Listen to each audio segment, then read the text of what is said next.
queridos ouvintes. Hoje nós vamos ler uma das palestras de Abdu'l-Bahá sobre meios de sobrevivência.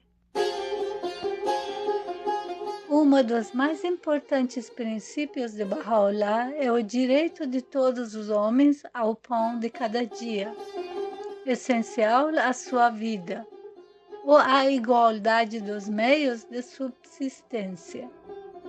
As condições de povo devem ser arranjadas de tal modo que a pobreza desapareça, que todas as pessoas, tanto quanto possível, de acordo com sua classe e posição, participem no conforto e bem-estar.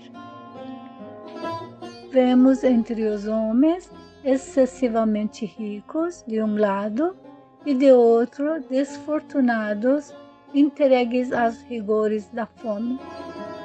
Aqueles que possuem vários palácios majestosos e os que não têm onde reclinarem a cabeça. Uns dispõem de numerosos serviços de alimentos caros e saborosos, enquanto outros raramente encontram suficiente para manter-se vivos.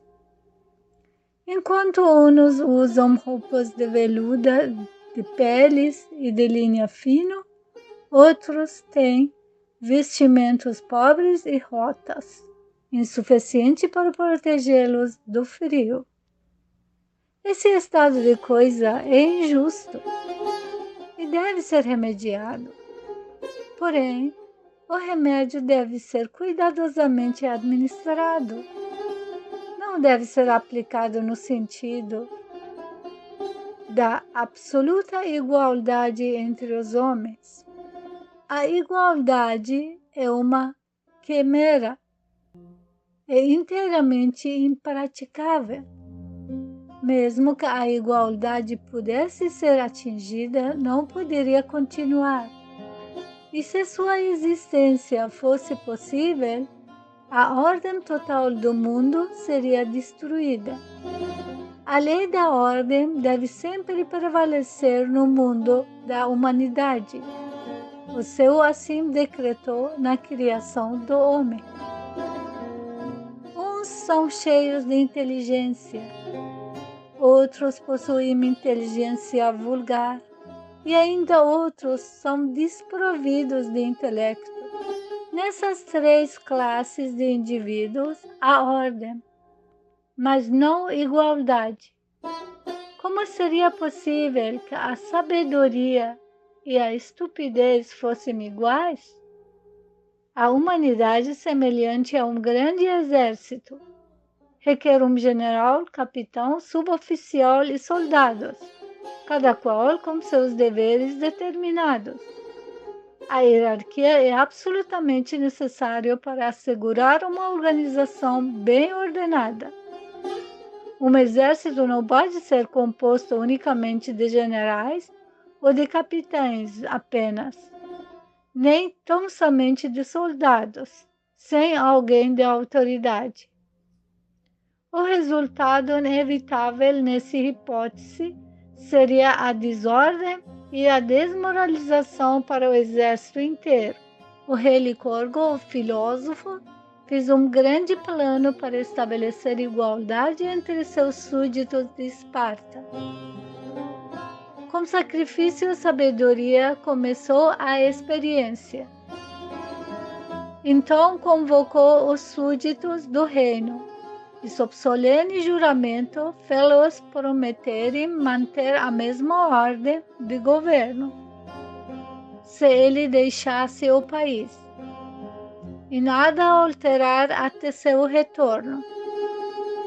Confiando nesse juramento, deixou seu reino de Esparta e nunca mais voltou.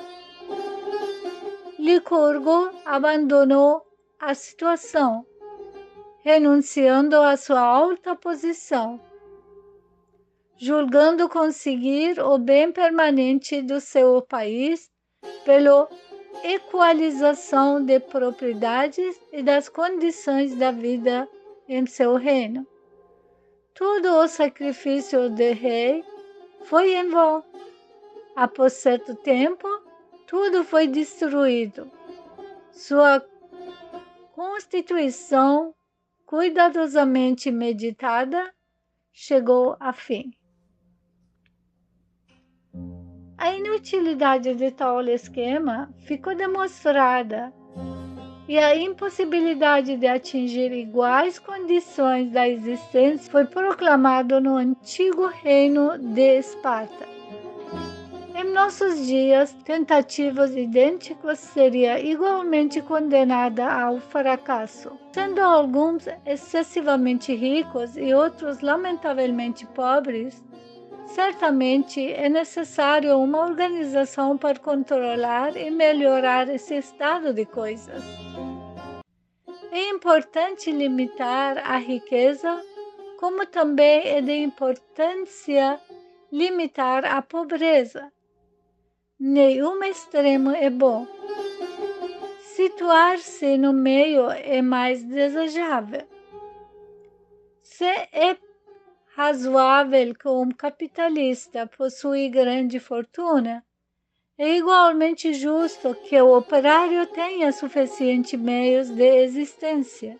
Um financista com riqueza colossal não deveria existir, enquanto perto dele há um homem pobre em extrema necessidade. Deixar-se a pobreza chegar ao estado de inanição é sinal certo de que em algum lugar se encontra a tirania. Os homens devem agir nessa questão e não mais protelar a alteração das condições que trazem a desgraça da pobreza oprimente a vastíssimo número de pessoas. Os ricos devem dar parte de sua abundância, abrandar seus corações e cultivar uma inteligência compassiva, pensando naqueles seres tristes que sofrem por falta dos próprios meios de subsistência. Devem haver leis especiais que tratam desses extremos da riqueza e pobreza.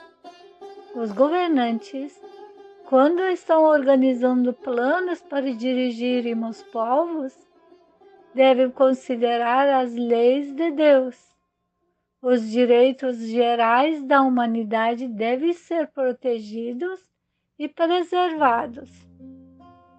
Os governos dos países devem conformar-se com a lei divina, que confere justiça igual a todos.